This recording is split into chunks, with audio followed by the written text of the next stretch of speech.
தந்தை, மகன், தூய ஆவியாரின் பெயராலே ஆமேன். இறையேசுவில் அன்பிற்குரிய சகோதர சகோதரிகளே, இன்று அகில உலக திரு அவை நம் ஆண்டவர் இயேசுனுடைய உயிர்ப்பு பெருவிழாவை பெருமகிழ்ச்சியோடு கொண்டாடி கொண்டிருக்கின்றது. எனவே உங்கள் அனைவருக்கும் சேத்துப்பட்டு தூய லூர்தனை திருத்தலத்திலிருந்து உயிர்த்த ஆண்டவரின் உயிர்ப்பு பெருவிழா வாழ்த்துக்களை தெரிவிப்பதிலே மிகுந்த மகிழ்ச்சி அடைகின்றோம். அவர் கொண்டு வந்த அன்பு, அமைதி, சமாதானம் இவைகளை நாம் அனைவரும் பெற்று மகிழ்வோம். ஆனால் இன்றைக்கு உலகமெங்கும் போர்களும் கலவரங்களும் நடந்து கொண்டிருக்கின்றன. மக்கள் அனைவரும் உயிருக்காக பயந்து ஓடிக்கொண்டிருக்கின்றார்கள். அப்பாவி குழந்தைகள் செத்து மடிந்து கொண்டிருக்கின்றார்கள். இந்த தருணத்திலே ஆண்டவருடைய உயிர்ப்பு பெருவிழா நமக்கு எதை கருத்தாய் கூறுகிறது பார்க்கின்ற பொழுது, ஆண்டவர் இயேசு அமைதியை கொண்டு வந்தவர், சமாதானத்தை கொண்டு வந்தவர். உங்களுக்கு சமாதானம் என்று சொல்லி அவர் தன் சீடர்களை வாழ்த்தியவர். திரு அவை இன்று அமைதியை எங்கும் எடுத்து செல்ல நம்மை பணிக்கின்றது. அதற்கு முன் உதாரணமாக 800 ஆண்டுகள் முன்பாக வாழ்ந்த புனித பிரான்சிஸ் அசிசியாரின் பாடலை நாம் சற்று கவனமுடன் சிந்தித்து பாடி ஜெபிப்போம். அமைதியின் தூதனாய் என்னையே மாற்றுமே, அமைதியின் தூதனாய் என்னையே மாற்றுமே, அன்பனே இறைவனே என்னிலே வாருமே, அமைதியின் தூதனாய் என்னையே மாற்றுமே.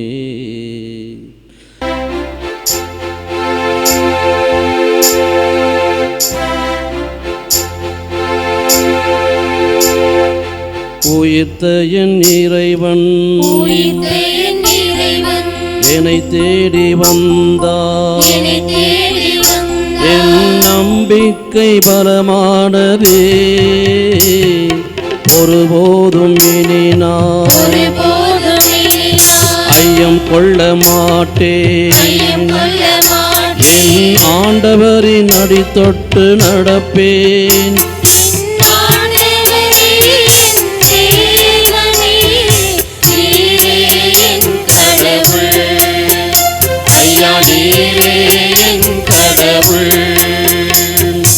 உயிர்த்த என் இறைவன் என்னை தேடி வந்தார், என் நம்பிக்கை பலமானதே, ஒருபோதும் இனி நான் ஐயம் கொள்ள மாட்டேன், என் ஆண்டவரின் அடி தொட்டு நடப்பேன்,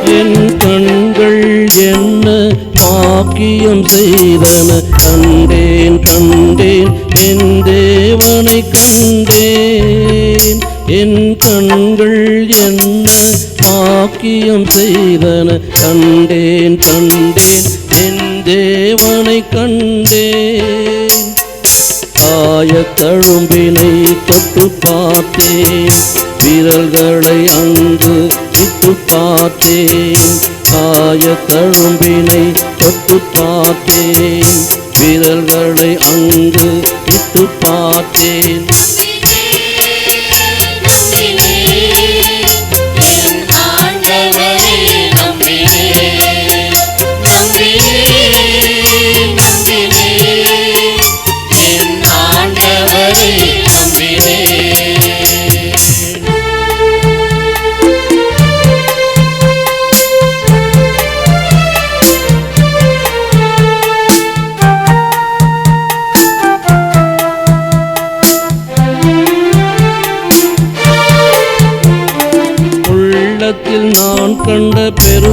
ஜோதியை உலகெங்கும் எடுத்துரைப்பேன் ஒளியேற்றுவேன் உள்ளத்தில் நான் கண்ட பெரும் ஜோதியை உலகெங்கும் எடுத்துரைப்பேன் ஒளியேற்றுவேன் மாறாது மறையாது என் நம்பிக்கை அடி பிறழாது சிதையாது இறை மாளிகை உலகெங்கும் நான் சொல்வேன் நற்செய்தியை அன்பென்னும் ஆண்டவரின் திருப்பாடலை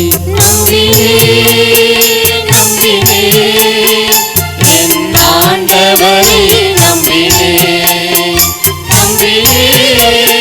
நம்பினே என் ஆண்டவரை நம்பினே உயிர்த்த என் இறைவன்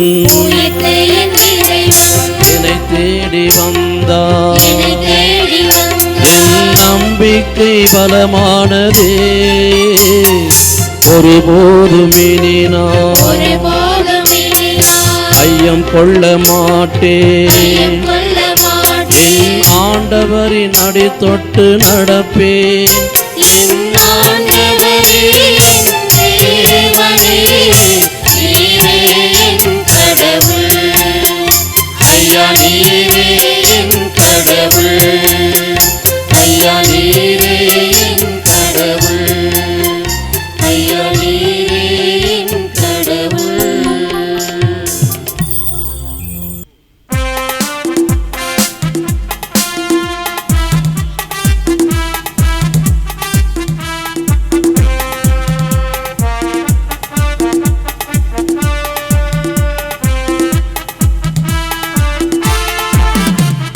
சிலுவையில் அறையுண்ட மெசியா இறை வல்லமையும் இறை ஞானமுமாய் உள்ளார் இறை உள்ளங்கள் உணர்ந்திடட்டும் இந்த உலகமும் உணர்ந்திடட்டும் சிலுவையில் அறையுண்ட மெசியா இறை வல்லமையும் இறை ஞானமுமாய் உள்ளார் இறை உள்ளங்கள் உணர்ந்திடட்டும் இந்த உலகமும் உணர்ந்திடட்டும் அல்லேலூயா அல்லேலூயா அல்லேலூயா அல்லேலூயா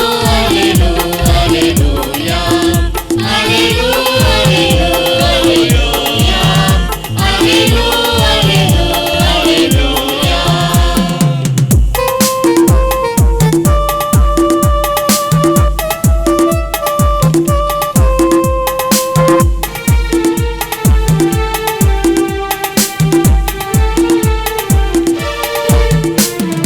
நெஞ்சினில் அமைதியை இழக்கின்றோம் மன நிம்மதி இழந்தே தவிக்கின்றோம் நெஞ்சினில் அமைதியை இழக்கின்றோம் மன நிம்மதி இழந்தே தவிக்கின்றோம் நோவிலும் சாவிலும் துடிக்கின்றோம் எங்கள் தேவனை சிலுவையில் பொருள் சொல்வார் நோவிலும் சாவிலும் துடிக்கின்றோம் எங்கள் தேவனை சிலுவையின் பொருள் சொல்லுவார் இந்த சிலுவை உமது வல்லமையோ இந்த சிலுவை உமது ஞானமோ இந்த சிலுவை உமது வல்லமையோ இந்த சிலுவை உமது ஞானமோ அல்லேலூயா அல்லேலூயா அல்லேலூயா அல்லேலூயா அல்லேலூயா அல்லேலூயா அல்லேலூயா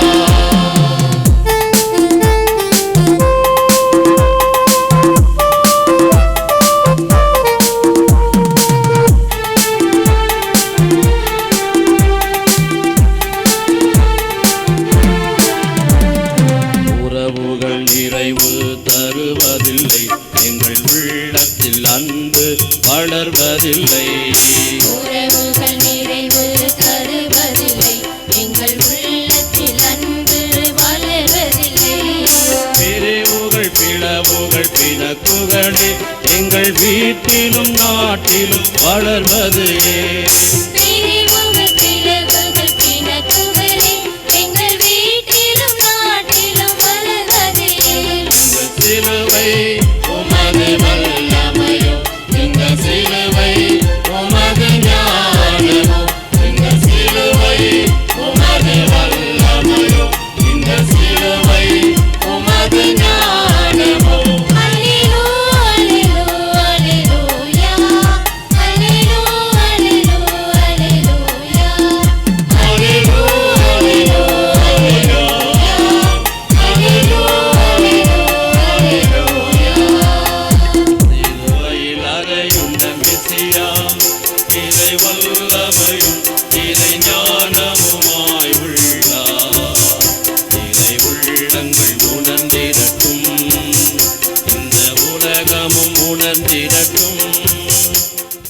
புனித மத்தேயு எழுதியவாறு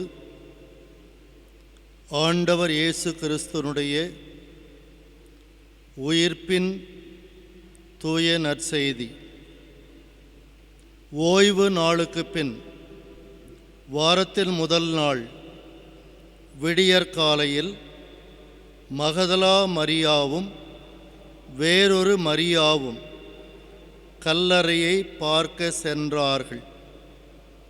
திடீரென ஒரு பெரிய நிலநடுக்கம் ஏற்பட்டது. ஆண்டவரின் தூதர் விண்ணகத்திலிருந்து இறங்கி வந்து கல்லறையை மூடியிருந்த கல்லை புரட்டி அதன் மேல் உட்கார்ந்தார். அவருடைய தோற்றம் மின்னல் போன்றும் அவருடைய ஆடை உறைபனி வெண்மை போன்றும் இருந்தது. அவரை கண்ட அச்சத்தால் காவல் வீரர் நடுக்கமுற்று செத்தவர் போல் ஆயினர். அப்பொழுது வானதூதர் அப்பெண்களை பார்த்து, நீங்கள் அஞ்சாதீர்கள், சிலுவையில் அறையப்பட்ட இயேசுவை தேடுகிறீர்கள் என எனக்கு தெரியும். அவர் இங்கே இல்லை. அவர் கூறியபடி உயிருடன் எழுப்பப்பட்டார். அவரை வைத்த இடத்தை வந்து பாருங்கள். நீங்கள் விரைந்து சென்று இறந்த அவர் உயிருடன் எழுப்பப்பட்டார் என சீடருக்கு கூறுங்கள். உங்களுக்கு முன்பாக அவர் கலிலேயாவிற்கு போய்க் கொண்டிருக்கிறார். அங்கே நீங்கள் அவரை காண்பீர்கள். எப்பொழுதே நான் உங்களுக்கு சொல்லிவிட்டேன் என்றார். அவர்களும் கல்லறையை விட்டு விரைவாக புறப்பட்டு சென்றார்கள். அவர்கள் அச்சமுற்றாலும் அதே வேளையில் பெரும் மகிழ்ச்சியுற்றவர்களாய் அவருடைய சீடருக்கு அறிவிக்க ஓடினார்கள். திடீரென்று இயேசு அவர்களை எதிர்கொண்டு வந்து வாழ்த்தினார்.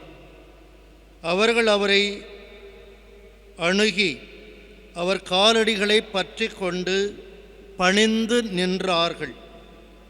அப்பொழுது இயேசு அவர்களிடம், அஞ்சாதீர்கள், என் சகோதரர்களிடம் சென்று அவர்களை கலிலேயாவுக்கு போகுமாறு சொல்லுங்கள்.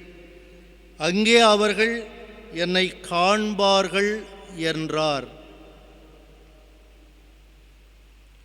ஆண்டவரின் அருள்வாக்கு. கிறிஸ்துவே உமக்கு புகழ்.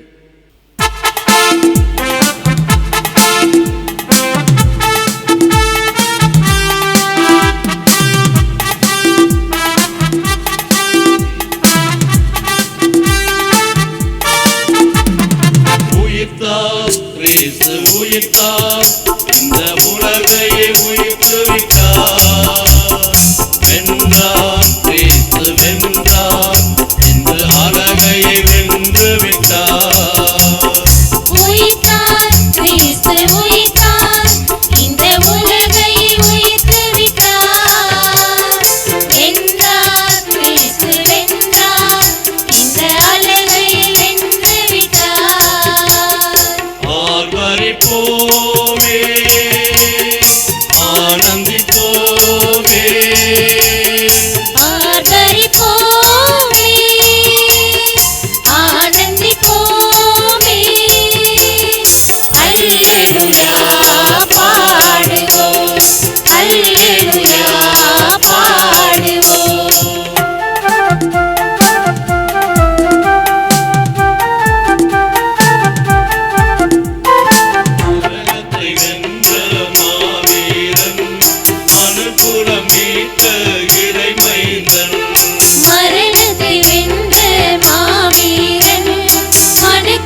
பெற்றார். மரணத்தை கண்டும் பயமில்லை, மாபரன் இயேசு உயிர்த்து விட்டார். பேயின் தலையை மிதித்து விட்டார். அல்லேலூயா, அல்லேலூயா.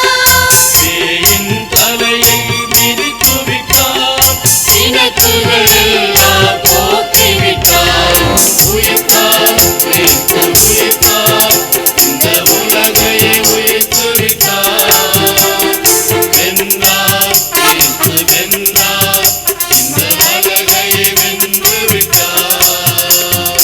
ஆர்ப்பரிப்போமே, ஆனந்திப்போமே, ஆதரிப்போமே, ஆனந்திப்போமே. அல்லேலூயா பாடுவோம், அல்லேலூயா பாடுவோம். ஆண்டவர் இயேசு இன்று நம் அனைவரையும் அமைதியின் தூதுவர்களாக வாழ அழைக்கின்றார். இந்த போட்டி பொறாமை நிறைந்த உலகத்திலே அடுத்த நாட்டை கைப்பற்ற வேண்டும், அடுத்தவருடைய வளங்களை கைப்பற்ற வேண்டும் என்று சொல்லி ஒருவர் இன்னொருவரை, ஒரு நாடு இன்னொரு நாட்டை அழித்து கொண்டிருக்கின்றது. இதனால் அப்பாவி மக்கள் கொல்லப்படுகின்றார்கள். அன்றும் அப்பாவியான ஒன்றுமறியாத நம் ஆண்டவர் இயேசுவை அநியாயமாக குற்றம் சுமத்தி அவரை சிலுவையிலே கழுவேற்றி கொன்று விட்டார்கள். ஆனாலும் தந்தையின் திட்டம் நிறைவேற வேண்டும் என்பதற்காக நம் ஆண்டவர் இயேசு கிறிஸ்து சிலுவையிலே நமக்காக பாடுபட்டு அறையப்பட்டு அங்கே இறந்தார். ஆனால் 3ஆம் நாள் வெற்றி வீரராக உயிர்த்தெழுந்தார். காரணம், அதே பவுலடியார் பிலிப்பியருக்கு திருமுகத்தில் சொல்லுகின்றார், கடவுளுக்கு இணையாக இருந்த தன்னை இணையான ஒன்றை எழுதிவிட்டு மனித உரு எடுத்து அடிமையின் கோலம் பூண்டு நம்மை போல் அவர் மனிதராக பிறந்தார். தந்தையாகி கடவுளுக்கு கீழ்ப்படிந்தார். சிலுவை வரை கீழ்ப்படிந்து அவர் தன்னையே வெறுமையாக்கினார். எனவே எல்லாவற்றிற்கும் மேலாக கடவுள் அவரை மேன்மையாக உயர்த்தினார் என்று பார்க்கின்றோம். எனவே இன்றைக்கு நாமும் பிறருக்காக நம்மையே கையளிக்கின்ற பொழுது, பிறருக்காக நம்மை இழக்கின்ற பொழுது இந்த சமூகம் உயரும், நம் வாழ்வும் வளம் பெறும், நாம் அனைவரும் அமைதியின் தூதுவர்களாக வாழ வேண்டும் என்றுதான் இந்த உயிர்ப்பு பெருவிழா நமக்கு எடுத்து காட்டுகின்றது. எனவே உயிர்ப்பின் ஆண்டவர் நம் அனைவரையும் தேடி வருகின்றார். மூடிய கதவுகளுக்கு பின்னால் ஒளிந்து கிடந்த அந்த பயந்து கிடந்த அந்த சீடர்களும் தோன்றி, அஞ்சாதீர்கள், அமைதி உண்டாக என்று சொல்லி அவர்களுக்கு அமைதியை கொடுத்தார். இன்றும் நம்மை தேடி வருகின்றார். நமக்கும் அந்த அமைதியை கொடுக்கின்றார். நாமும் அந்த அமைதியை பிறருக்கு எடுத்துச் சொல்வோம். உயிர்ப்பின் மறைபொருளை பிறருக்கு எடுத்துச் சொல்வோம். அந்த உயிர்ப்பின் மக்களாக வாழ்வோம். இறந்தவர் மக்களாக அல்ல, உயிர்ப்பின் மக்களாக, பிறருக்கு நாம் உயிர் கொடுக்கின்ற மக்களாக, இந்த உலகம் அமைதியும் சமாதானத்தை பெறுகின்ற மக்களாக நாம் வாழ்வோம்.